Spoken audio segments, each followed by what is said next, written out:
Hello and welcome back to my channel.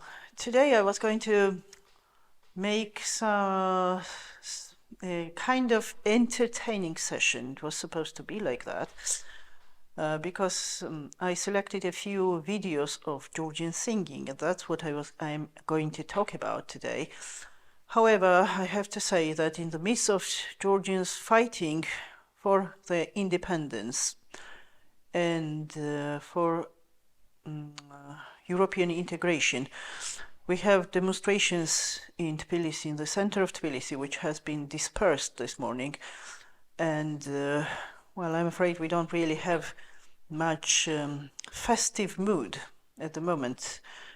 But I still decided to carry on and give you this introduction to Georgian music as my little contribution to this fight, which our brothers and sisters are fighting in the center of Tbilisi as we speak now. Okay, let's speak about Georgian traditional singing first, because Georgian music, traditional music, can be divided in several parts. There is Georgian folk singing, there is church music, liturgical music, there is Georgian classical music, which has beautiful operas, and there is Georgian pop singing, which you may find a bit superficial if I introduce you to that, but I am planning to do so in the future, because some of the pieces of Georgian pop music is by no means less traditional than any of the folk music. But I'm going to start from folk singing today.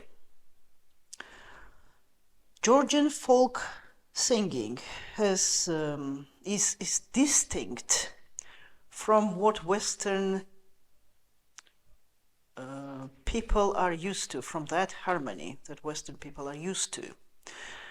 It's polyphonic, and the Georgian polyphonic music can be divided into three major parts. Usually it's called complex polyphony, which is common to Svaneti, polyphonic dialogue over a bass background, which is typical to Kakhetian music and in Eastern Georgia, and there is this improvised and contrasted polyphony with three partially improvised tunes, which is typical to Western Georgia, particularly Guria, and I'm going to show you the examples a bit later. First of all, I want to tell you that historically speaking, it's difficult to trace the origins of how Georgian music began to develop. All we know about the early and ancient times is some of the information recorded by ancient Greek philosophers and writers. But even then, they are mainly speaking about musical instruments. But we don't know anything much about how it actually developed and it was shaped throughout the centuries. When Georgians perform their traditional singing, they usually dress in traditional Georgian costumes, and we already spoke about chokha haluchi, and you already know that, and it's very, very typical for the Georgian choirs standing in traditional chokha haluchis and singing Georgian songs. However, sometimes they prefer to use that particular, if it is possible, of course, to use that particular costume, which comes from the same region that particular piece of music comes from. But it's not always available, it's not always possible. So chokha is a kind of neutral and more standard costume to use. You can see this traditional singing performed at music concert halls, at restaurants where sometimes special dinners are accompanied by Georgian singing, or sometimes, not just sometimes, but it's the main place where I can hear absolutely beautiful singing is the tradition of Georgian table, which we call Georgian supra. When you come to Georgia, your hosts will probably serve a special dinner with absolutely wonderful, delicious meal, and it will probably be accompanied by absolutely stunning, beautiful singing. Sometimes these songs are performed by professional singers, even at supra, at Georgian tables, but sometimes they can be sung by just general public, and because Georgians are very keen on their singing, and it's not just professionals who sing that, but we all try to be professional in that area. Whoever can, of course, not everybody can sing. Well, Georgians used to sing traditionally in almost all aspects of their lives. Singing was incorporated in battles, in everyday chores, working in fields, in worship, in even looking after their sheep.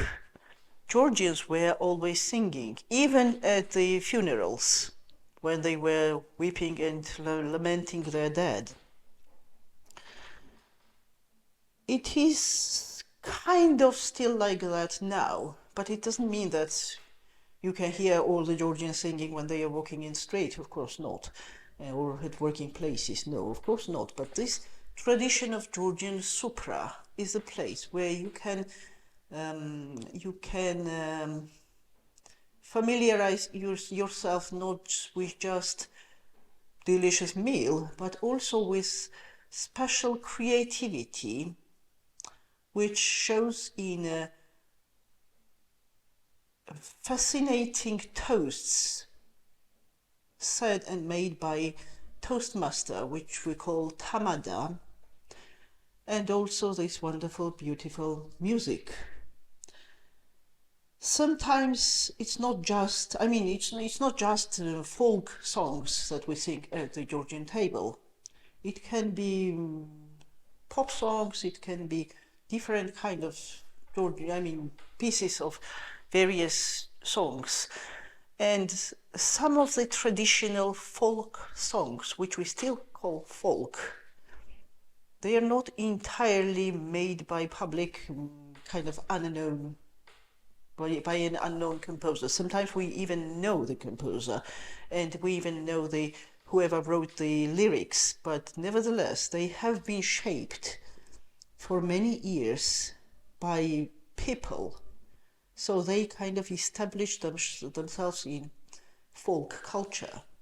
Like, for example, I'm going to let you hear now the first song which is sung at the table. Can we have the first song, please?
The most iconic song that all Georgians know, they may not sing, but everybody knows about it, and everybody loves it, is the song Mraval Shamieri.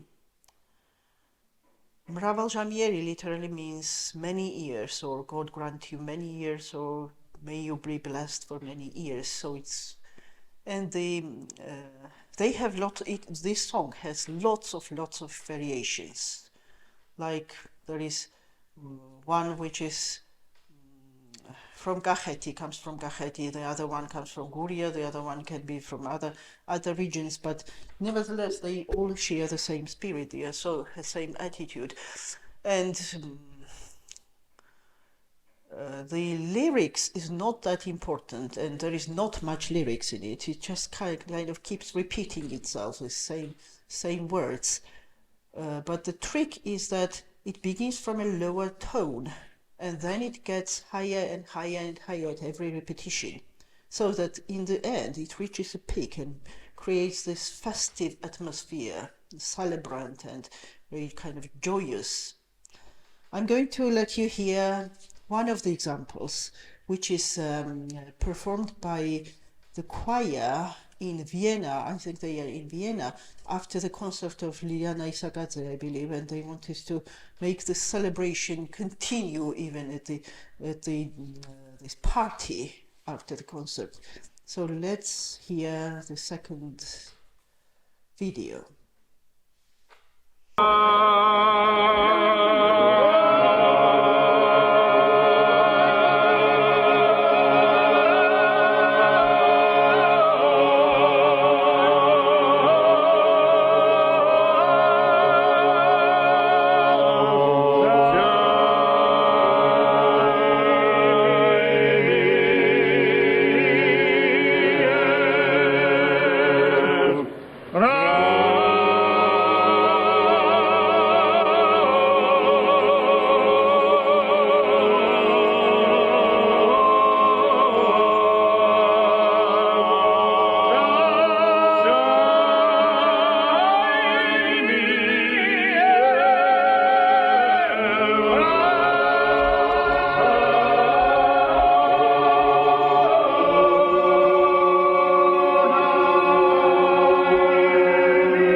Some of the church music in Georgian tradition merges with folk music, with folk songs in Georgia for their wider use, I would say. Like, for example, there is such a chant, and it's a church, liturgical church hymn called Shechar Venachi, which means you are the vineyard. It has been composed by King Demetra I, who was the son of David IV, the builder. And most probably he composed it after he went to the monastery and became a monk. He was tonsured as a monk in the monastery. And this song is dedicated to the Mother of God, and it is sung at special occasions, not just in the church, but also at weddings, or at even presentations, some kind of opening ceremonies, when people begin or launch something that they want to ask God a special protection for. So it's a kind of widely used. This song is very, very common and very loved by Georgians.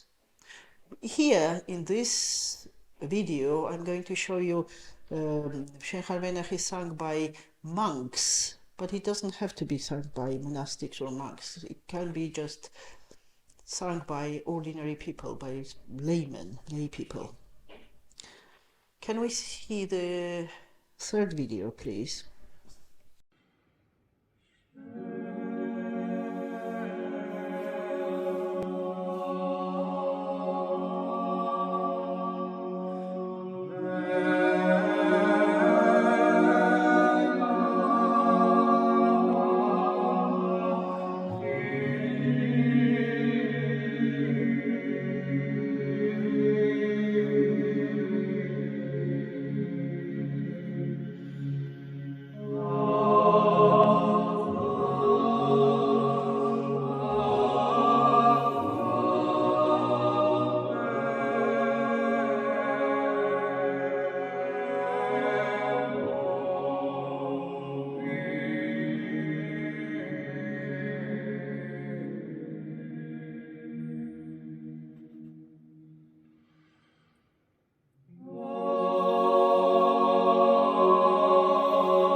I want to draw your attention to love songs in Georgian tradition and what makes them special and probably distinguishes them from ordinary understanding of love songs.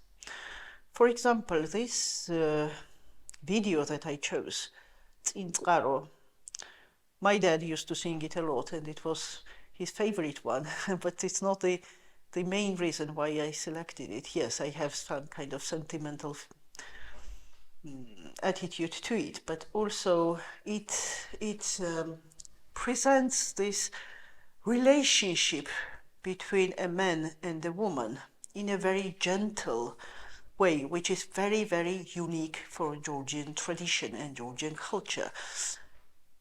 When we speak about Georgian dance, I'm also going to point this out and draw your attention to this very specific aspect.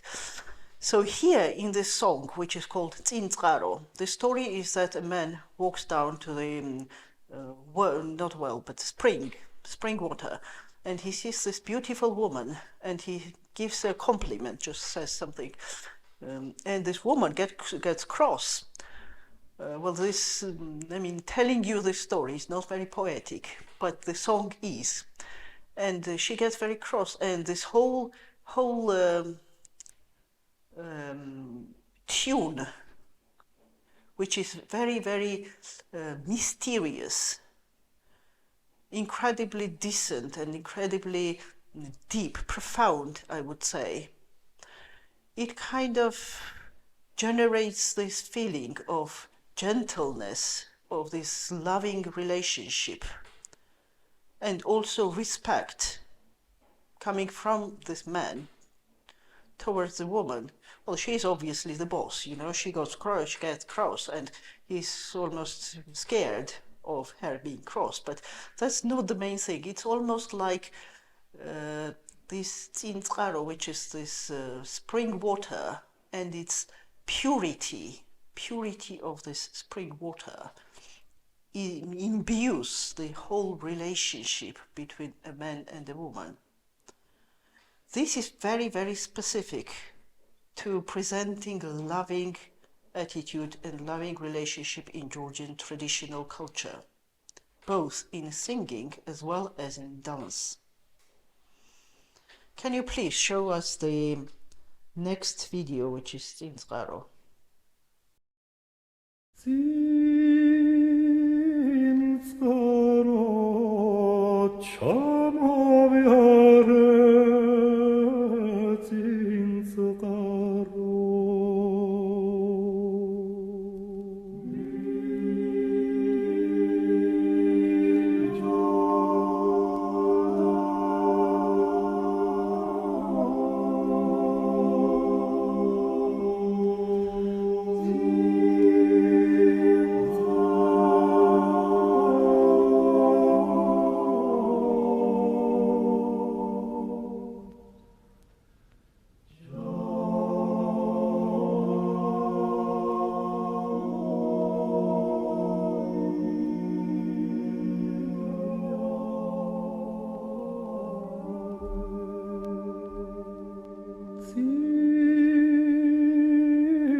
As I told you, sometimes religious church music merges with folk, but the other times, even when it doesn't, it's quite common in convents and in monasteries to sing non-liturgical songs, let's say.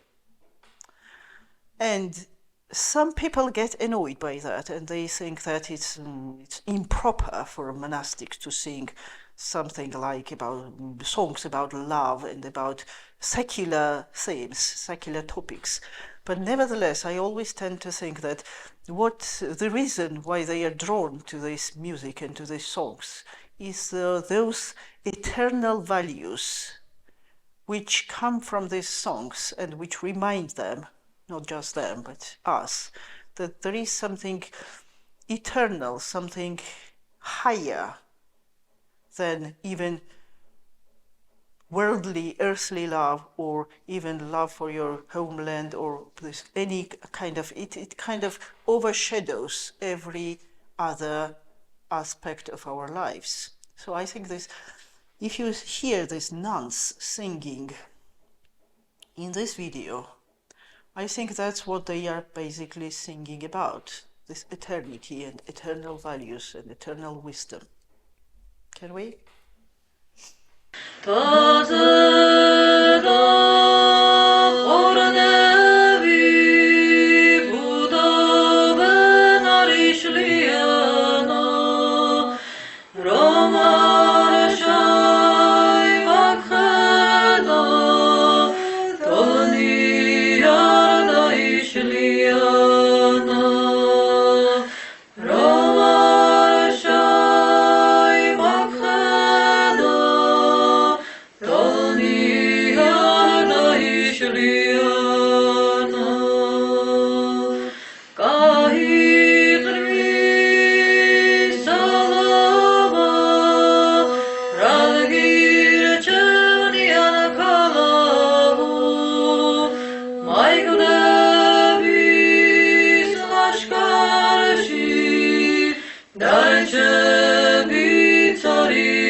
Another iconic example of Georgian singing is the song Chakarulo. Chakarulo is actually famous worldwide, not just in Georgia, not in even just worldwide, but it has conquered even our galaxy. The thing is that it was sent by NASA. It was sent to the space on the Voyager in 1977. The reason why they did it was that the idea behind it is that it's so perfect and it's so wonderful that if you want to introduce your civilization to a different planet, this would be one of the pieces you would want to show the other civilization, how wonderful and how amazing your Earth is, or your planet is. This song actually,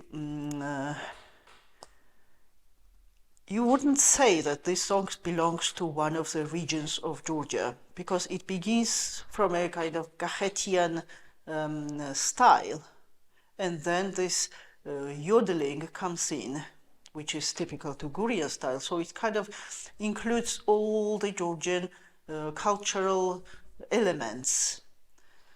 And not just the Georgian, but this kind of celebration and festive mood, even though it's a kind of, it used to be a table song, but calling it just a table song, it would be the same as to call Pacific Ocean just a body of water.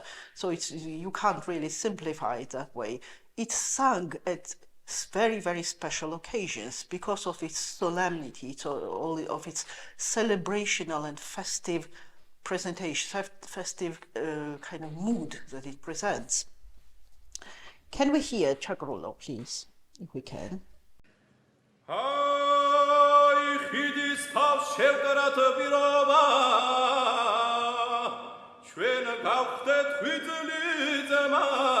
ჩავხდეთ მუხარანა ბატონსა თავს დავანგრიოთ ბანია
Now let me transport you to Svaneti, one of the mysterious regions of Georgia. Everything Svanetian is characterized by the sense of monumentality, stillness, even to the point of rigidity at some point. So if you hear the Svanetian song, Shina Vorgil, it's a kind of dance song. It's both danced and sung, because it creates almost a chain of what the song does. This dancing shows the same thing, the same kind of technique. Because when they are singing, they begin from kind of monotonous, almost kind of chanting, like this kind of monumental walls of Svanetian fortresses, towers. It's kind of very, very strict and very down to earth. And then they go higher up, and then it kind of becomes more and more complex. And in the end, they hold each other's hands and begin dancing and singing more kind of rhythmically, more lively. So can we please hear the next one, Shina Vorgil?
After the monumental kind of stillness of Svanetian song, let me take you to the lower region, lower than Svaneti, which is Megrelia, and which is completely and utterly, totally different from Svanetian spirit and from the Svanetian character. The specific nature of Megrelian singing is unique by its lyricism, almost to the point of sentimentalism in a good way. Usually Westerners are always fascinated by this Megrelian singing because it's probably closer to what they are used to, because it's more kind of tuned, more melodic and more lyrical. This particular song, which is Magyar Koma, and I chose the earlier recording of the song because the woman is dressed in this traditional Megrelian dress, and I also wanted to show you what the Megrelian dresses were like. They were kind of a little bit different from the traditional Georgian costume. Not much, but there's kind of some almost European. I think Megrelian culture has more European taste to it. I don't know why and how, I can't tell, but that's the impression I get. Can we please hear this Magyar Koma?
Okay, let's move to another region in Western Georgia again. And if you want to experience some playful and almost naughty kind of singing, you have to listen to Ajarian music. Ajarian music is so entertaining and so playful and so, how can I say, kind of frolicking almost, that it's kind of, it makes you want to dance. You can't resist it because it has so much capacity. Also, it has a lot of sense of humor. Like if you hear this song, Gandagana, which is also dance. And I am going to actually show next time when we speak about Georgian dance, I'm going to show you how George Bush, the President of the United States, could not resist himself and danced to this Georgian Gandagana when he was in Georgia. But that's for the next, keep it for the dance session, not now. And also, it has words which are very, very humorous. Sometimes even kind of naughty, yes, let's say that it's kind of, includes very kind of jokey elements, and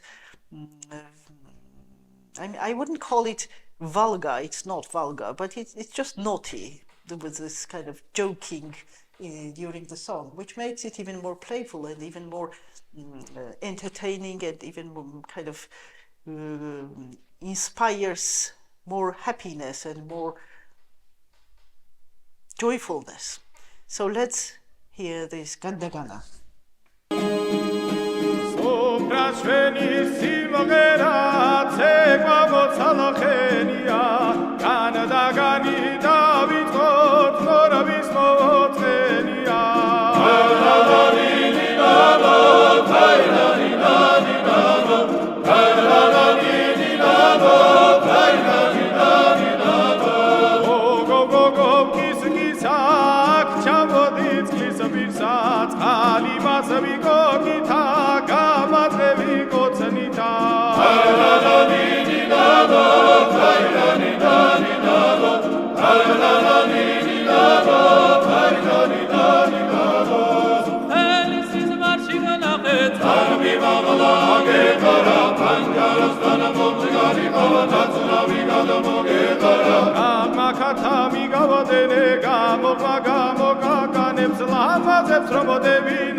So after Ajara, we can go to Guria now, which has a very, very special type of singing. It's called Rimanchuli, which is very unique and very typical for Guria. If you translate it, probably yodeling would be the most appropriate equivalent. Now, what happens is that these three parts of voices, they sometimes interweave between each other. So the first, not the first one, but the second one can go down and this bass can go up and they kind of interchange. But this, what we call yodeling and cockerel's crow, it stays up on a higher pitch and very high pitch and very, very really on a very high note. And it kind of, it makes this something called cockerel's crow. It's quite amazing, and it is not just a show off. Some people think that it's kind of it's boring because it's just incomprehensible. Why would anybody think that way? But it's very unique. It's quite amazing, and it's also how the Gurians think. Gurians have a very sharp mind.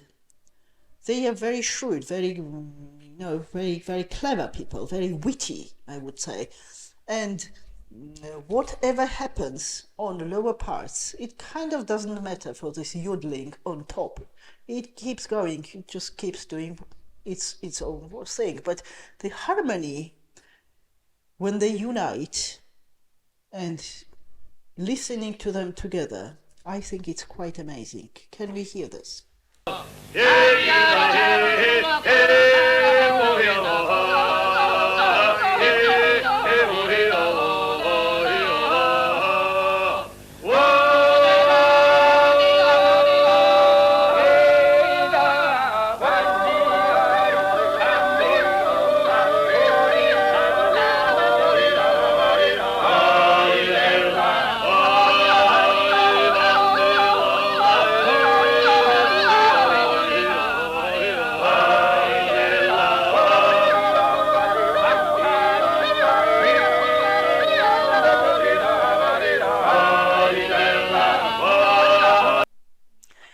As I told you, Georgians used to sing at all occasions, including funerals.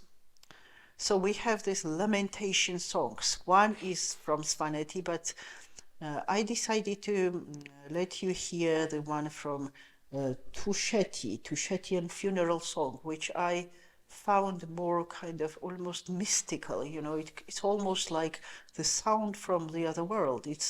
It is quite amazing. While the Svanetian one is more kind of lamenting, is much heavier. It really is kind of, I don't know, frightening or, it kind of brings you shivers. But this one, this Tushetian one, it's almost elevates you to somewhere beyond these limits of this world. Can we hear that? Tushetian funeral song, please.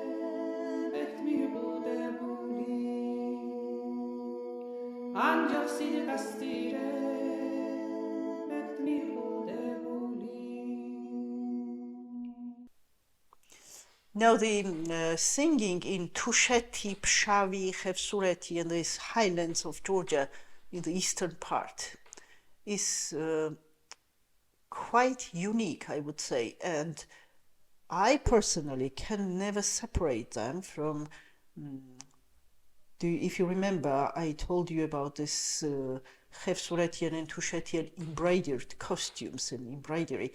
And that's the feeling I always have when I listen to Tushetian or Khevsuretian music. I always have this image of their embroidery because it's so vivid, it's so polychromic,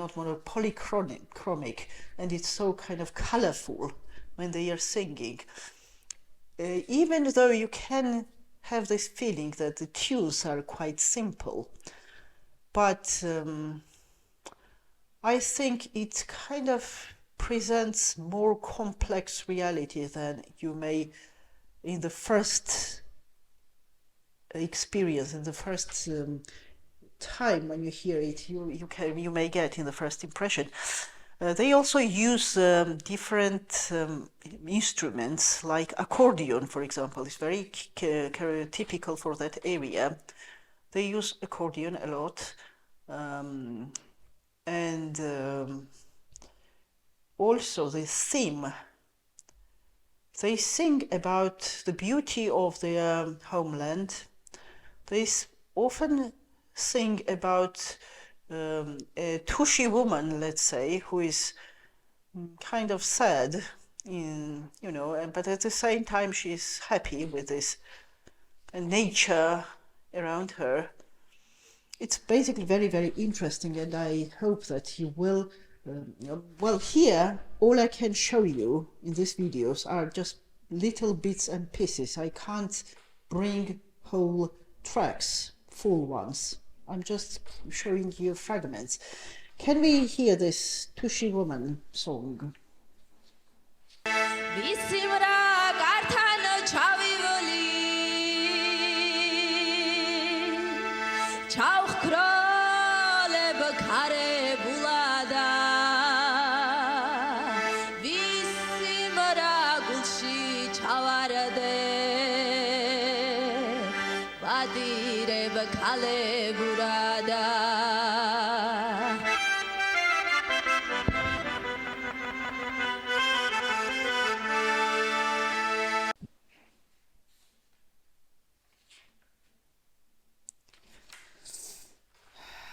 This melancholic kind of mood of this Tushi woman is enriched and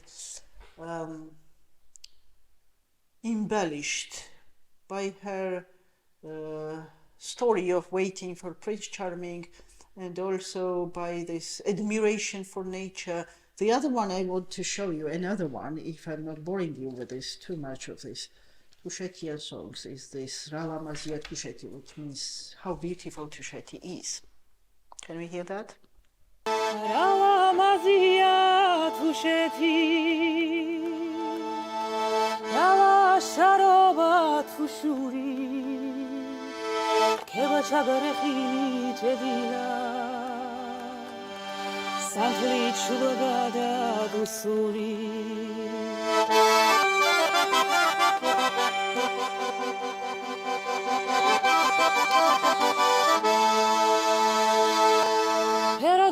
ჩამოწკრივებულა გოხდა ქალი და ვაჟია ხებებში ამღერებულა შმაგია ლაზნის წყალია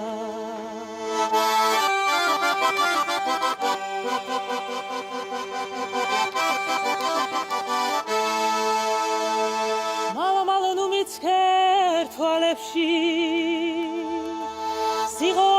შაგვითხოვენო დაგოაშორებენ ერთმანეთს თოვლით დაგვადნობენო დაგოაშორებენ ერთმანეთს თოვლით დაგვადნობენო. Okay, now can the same area in the same area there is this place called Pshavi, and the track I want to show you is just like the Ajarian one, has more humor to it, and it kind of gives almost a dialogue, kind of funny kind of stories exchanging. These people are exchanging with funny things, telling to each other, which makes it very kind of engaging and very joyful and charming. Can you hear that?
Now, what makes Georgian polyphonic songs so extraordinary? It's not just the fact that UNESCO has recognized it and put it on the special list of their list of World Cultural Heritage, but or for its complex three-part harmonies. But it's probably its tendency and its power to weave together the Georgian history, past, our present and our future. Now, I told you in the beginning about these protest marches which we have in the center of Tbilisi right now and which are dispersed, unfortunately, quite brutally and quite cruelly. And at those marches, you shall often hear these Georgian traditional songs sung by young people who are protesting us being reunited with Russia. Because our singing is part of our identity. It used to empower us in the past, in battles, in our everyday work, even in funerals. It was something that gave us power and strength, and it remains that way to the present day. It is very beautiful. It's probably one of the achievements of humankind, what humankind has reached so far. It really is very, very beautiful. But also for us, for Georgians, it has a much greater and much more profound meaning than just beautiful. It is basically our support and part of our identity. Thank you very much for watching us, and if you like my videos, please don't forget to press subscribe button and like. Thank you very, very, very, very much.